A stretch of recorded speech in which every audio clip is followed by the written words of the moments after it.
Je voudrais insister sur un volume que j'ai publié en 1977, qui s'appelait Le milieu des astrologues, dans la revue que je dirigeais, Grande Conjonction, cahier d'études astrologiques.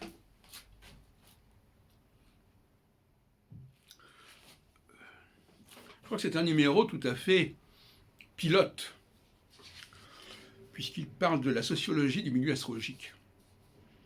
Et on trouve notamment un article d'Yves Lenoble, Psychosociologie des groupements astrologiques. Et on sait que Yves Lenoble s'est beaucoup intéressé à la notion de groupe. On a même une photo d'Yves Lenoble dans la revue.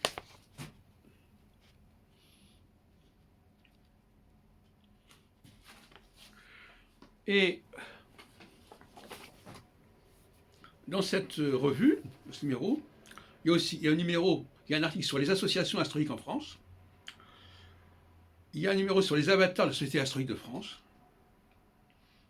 Et donc, ça fait quand même trois articles sur le sujet, plus un éditorial, le milieu des astrologues. Hier, c'est l'occasion de préciser que c'était une trilogie, par le 77-78, qui s'appelait Les arcanes du savoir astrologique, les méthodes de l'astrologie, et donc le milieu des astrologues. Et ce n'est que en 85 que j'ai publié mon guide de la vie astrologique. Sauf que, dès 81, je ne sais pas si je vais le retrouver, j'ai publié un premier ouvrage qui s'appelait Le bottin astrologique, et qui était donc la première esquisse de mon guide de la vie astrologique. Bon, donc vous le trouverez, il sera numérisé. Je ne le trouve pas dans l'immédiat. Donc voilà un peu l'historique de la sociologie du milieu astrologique. 77, le milieu des astrologues. 81, le bottin astrologique, qui est un véritable guide des astrologues. 84-85, le guide de la vie astrologique. 94 à 97, une nouvelle édition du guide astrologique, et puis encore, etc. Et je crois que cet ensemble de trois ouvrages est très intéressant. Méthode de l'astrologie, arcane et milieu astrologique. C'est trois volets qui concernent à la fois le contenu de l'astrologie, la sociologie de l'astrologie et la façon de travailler des astrologues. Voilà.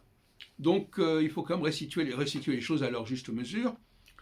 Yves Lenoble, j'en ai parlé tout à l'heure pour les cahiers astrologiques, jusqu'en 80, Alors Yves Lenoble, contrairement à ce que j'ai dit, en 75, il avait publié dans les cahiers astrologiques. En 76, j'ai publié Clés pour l'astrologie, mais on voit qu'en septembre 77, il me donnait sa contribution Psychosociologie des groupements astrologiques.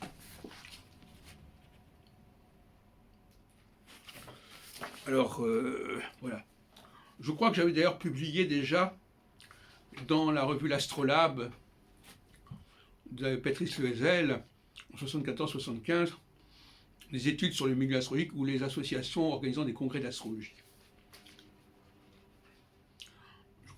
Voilà. Donc, c'était ce point que je voulais préciser avec vous et vous montrer que ces trois volumes étaient très intéressants.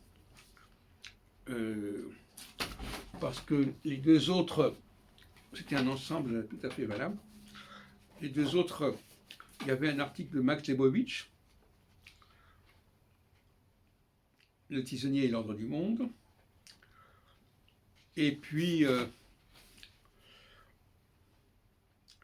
un article de Lisa Morpurgo, L'astrologie dialectique. Et on parlait beaucoup à ce moment-là de la sortie de Clés pour l'astrologie. Clés pour l'astrologie qui ont connu plusieurs éditions, dont une en espagnol et une encore en 93 chez Segers. Celle en espagnol a été énormément appréciée, il semblerait. Quand j'ai fait mon voyage en Amérique du Sud en 92, eh bien, on trouvait encore dans le supermarché La Sclaves de l'Astrochia qui était parue 14 ans plus tôt.